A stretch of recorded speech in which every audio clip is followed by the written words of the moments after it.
본문 말씀으로 잠깐의 근심, 영원한 기쁨이라고 하는 큐티 제목으로 말씀을 나누도록 하겠습니다.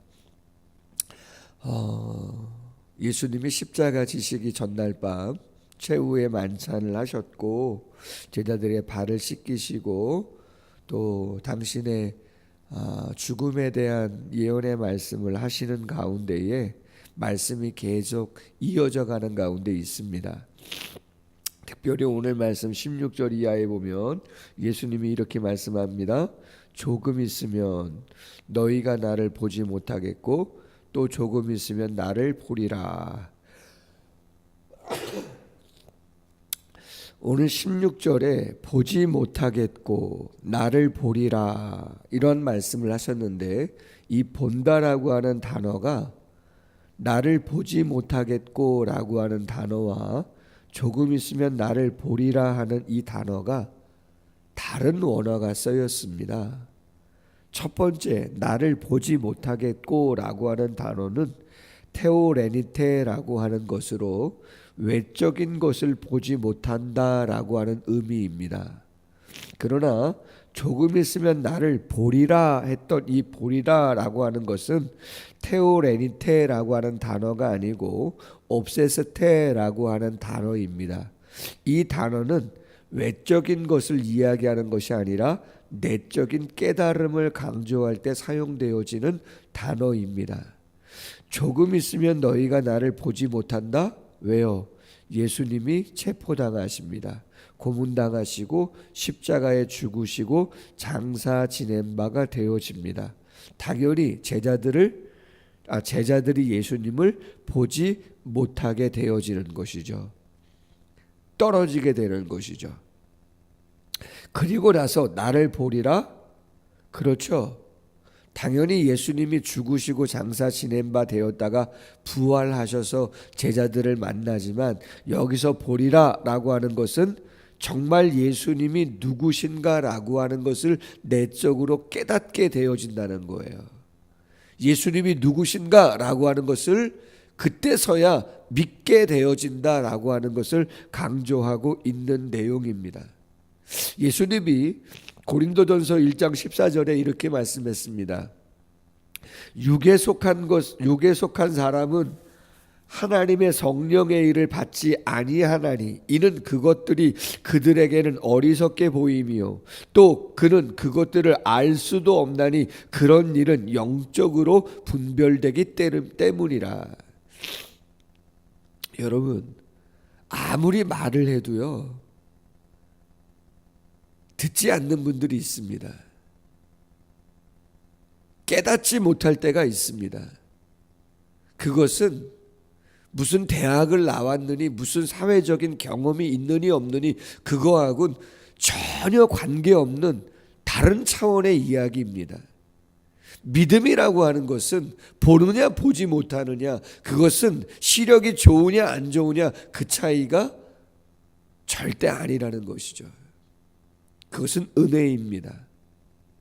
그것은 영안이 열려야 볼 수 있는 것이고 믿을 수 있는 내용들인 거죠. 제자들이 아무리 3년 동안 동고동락을 했어도 영안이 열리지 아니하고 믿음으로 바라보지 않는 그러한 모습이라면 쉽지 않은 이야기다, 그런 이야기인 것이죠. 요한복음 14장 26절에 보혜사 곧 아버지께서 내 이름으로 보내실 성령 그가 너희에게 모든 것을 가르치고 내가 너희에게 말한 모든 것을 생각나게 하리라. 우리 모두는 성령께서 깨닫게 하시고 기억나게 하시는 그 은혜가 강력하게 임해야 다른 삶을 살아갈 수 있는 것입니다.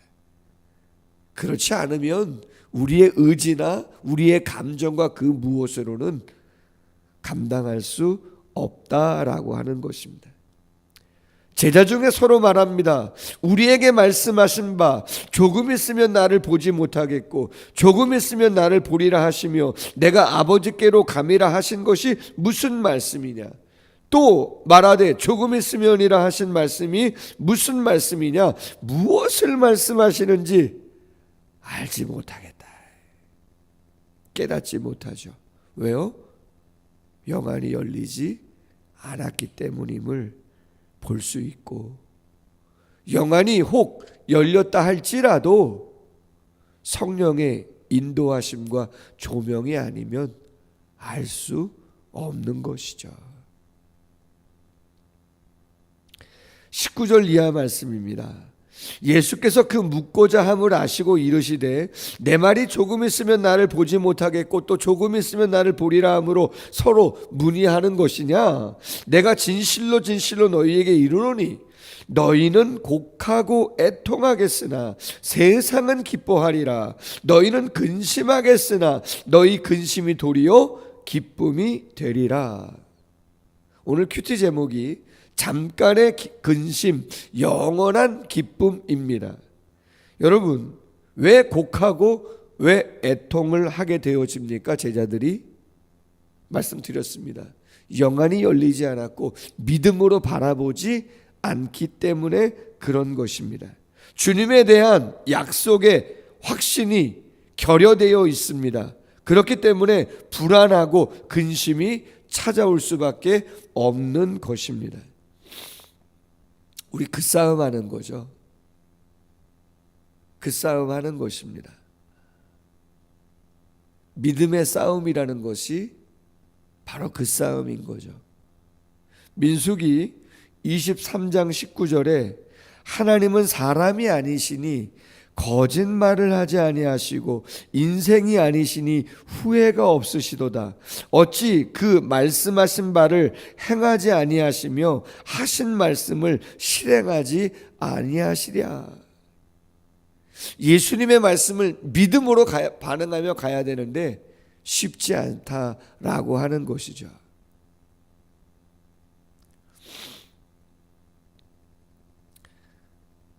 초상이 있어서 지방을 다녀오는 길에 성도님들이 시간을 내셔서 힘든 시간이지만 잘 다녀왔습니다. 어제 새벽 1-2시 정도에 도착한 것으로 기억하는데 차 안에서 이런 일 저런 일 말씀들을 나눴습니다. 나누는 가운데에 제가 장황하게 설명해야 되는 제 나름의 생각은 그랬는데 성도님들도 나름대로 교회에 대한 이런저런 한국교회에 대한 이런저런 이야기들을 했어요.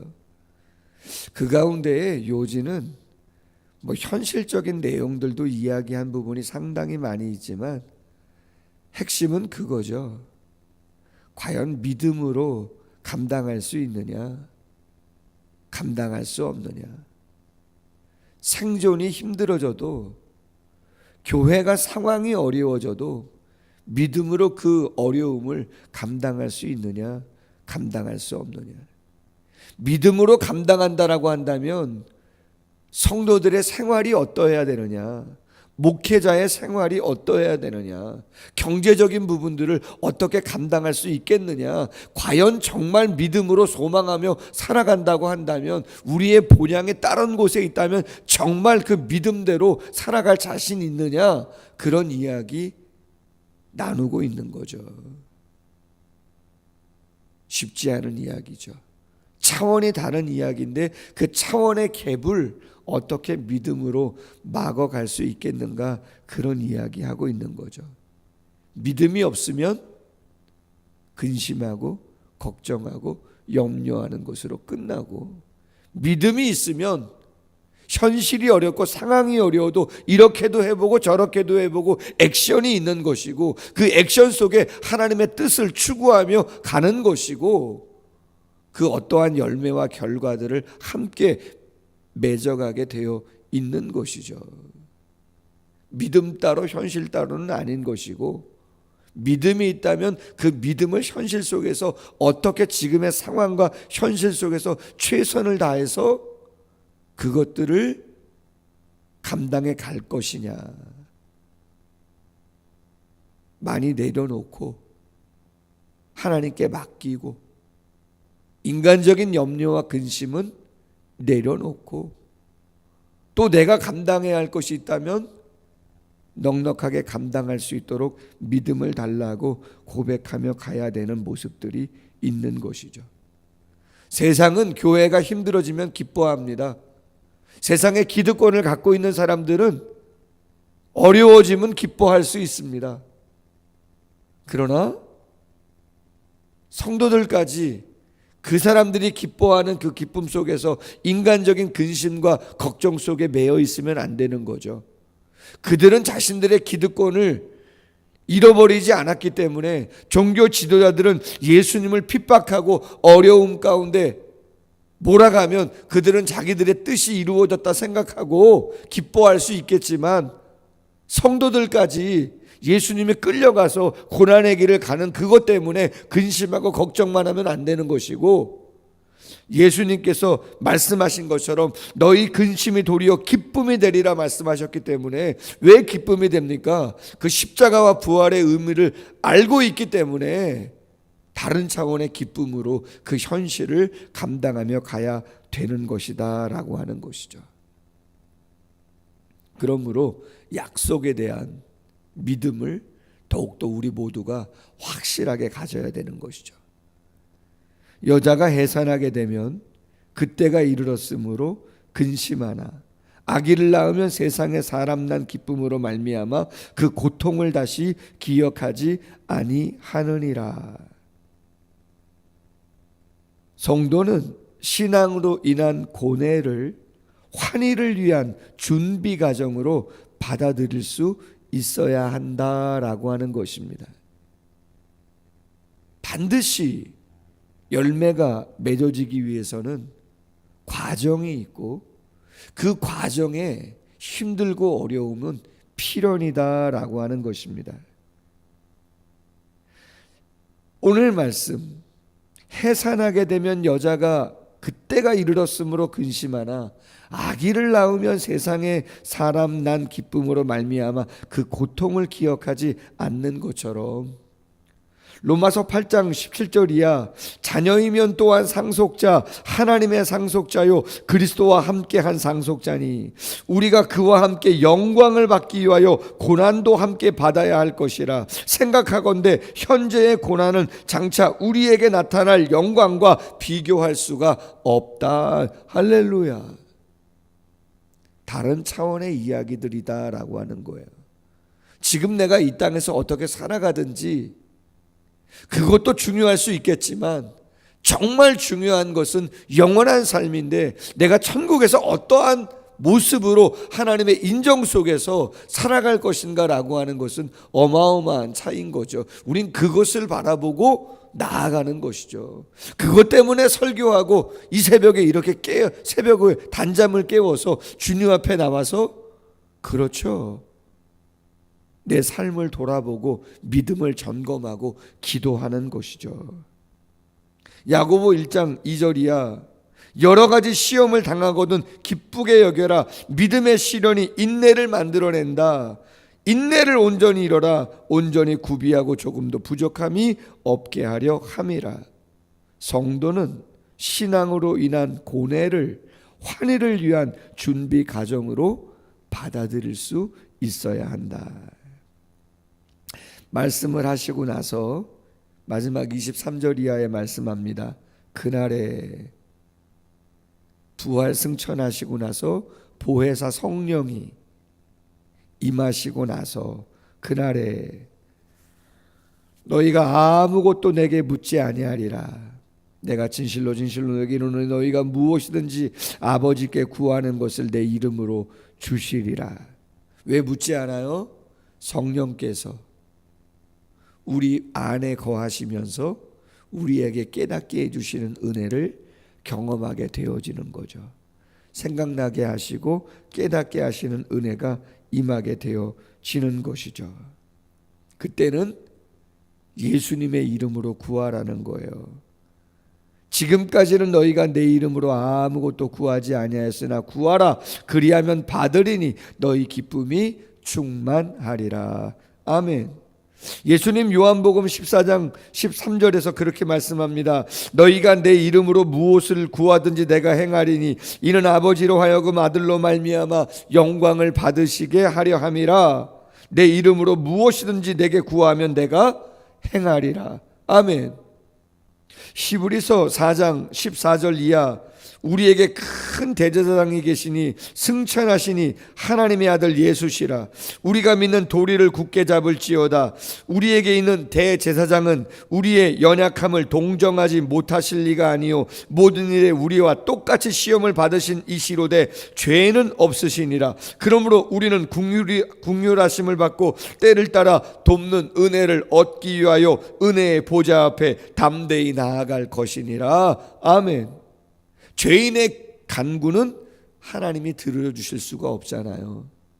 대제사장 되시는 예수님은 죄가 없는 분이잖아요. 우리를 위해 죽어주신 분이잖아요. 그렇기 때문에 이제는 우리를 위하여 구원의 길을 열어주신 예수님의 이름으로 하나님께 기도할 수 있다, 그런 이야기인 거죠. 고해성사 인간에게 하는 건 필요 없어요. 또 다른 인간적인 제사장, 구약의 제사 필요 없어요. 예수님으로 말미암아 휘장은 찢어진 것이고 성령을 통해서 예수님의 이름을 직접 우리가 의지하여 하나님께 기도할 수 있는 것이죠. 여러분이 교회 올 때 송아지 갖고 왔어요? 비둘기 갖고 왔어요? 아니요. 그것이 무엇이든 상관없고 오직 예수님의 이름으로 그분의 대속과 성령의 역사를 힘입고 예수님의 이름으로 기도하면 주님이 들어주시는 거죠. 에베소서 6장 18절 말씀에 모든 기도와 간구를 하되 항상 성령 안에서 기도하고 이를 위하여 깨어 구하기를 항상 힘쓰며 여러 성도를 위하여 구하라. 할렐루야. 기도하면 들으십니다. 아멘. 담임 목회가 그렇게 오래된 것 같지는 않지만 짧은 시간도 아닙니다. 시간 속에서 깨닫는 게 있습니다. 조금 더 절실하게 느껴지는 게 있습니다. 그게 뭐냐? 제가 이리 뛰고 저리 뛰는 것도 중요하지만 정말 기도하는 게 중요하구나. 정말 성도를 위하여 기도한다는 것, 그 자체가 귀한 것이구나. 하나님은 그것을 보시고 정말 역사하시는 것이구나 라고 하는 것을 정말 더 많이 느낍니다. 느끼는 것으로 끝나지 않고 저도 기도가 늘고 우리 성도님들도 기도의 시간이 많아지고 주님을 찾는 모두가 되기를 주님의 이름으로 소원합니다. 기도하겠습니다. 하나님, 왜 근심하고 왜 걱정할 것인가? 눈앞에 있는 것이 보이지 않아서 우리는 불안하고 떨 수밖에 없습니다. 그러나 조금 있으면 너희가 나를 보리라 말씀하셨습니다. 성령을 통해서 예수님의 말씀이 깨달아지고 눈으로 시각으로 보이지 않는다 할지라도 믿음의 영안을 열어 하늘을 소망하며 하나님의 역사를 바라볼 수 있도록 우리에게 은혜 주시는 거 감사합니다. 세상은 눈에 보이는 것 때문에 좋아하고 좋아하지 않고 한다 할지라도 성도는 보이지 않지만 믿음으로 영안을 열어 바라볼 수 있도록 도와주시고 확신 가운데 거하는 우리 모두가 될 수 있도록 더욱더 하나님의 약속의 말씀을 굳건하게 붙잡고 그 말씀으로 평안함을 누리는 모두가 될 수 있도록 함께해 주시옵소서. 차원이 다른 애씀이 있을 수 있도록 그 믿음이 현실 속에서 어떻게 나타나야 되는지, 어떤 모습이 가장 온전한 모습인지 고민할 수 있도록 도와주시고 성령께서 우리에게 도전하시는 부분이 있다면 믿음으로 순종하고 최선을 다하며 평안한 가운데 일상을 변화시켜 갈 수 있는, 주도해 갈 수 있는 우리 모두가 될 수 있도록 도와주시기를 원합니다. 기도하라 말씀하십니다. 기도함으로 그 모든 상황들을 하나하나 감당하며 하나님의 뜻을 이루어 드리는 아름다운 열매를 만들어 갈 수 있는 하나님의 사람들 되어지게 하여 주옵소서. 우리는 죄인입니다. 오직 예수님의 거룩한 이름 의지하여 성령께서 주시는 그러한 감동을 따라 기도의 제목을 올려드림으로 말미암아 오직 하나님께서 기쁘게 흠양하시는 기도가 되어 놀라운 역사를 이루어가는 삶이 될 수 있도록 이 새벽도 우리 모두 가운데 함께하여 주시옵소서. 감사하며 예수님의 이름으로 기도하옵나이다. 아멘. 계속해서 기도하겠습니다.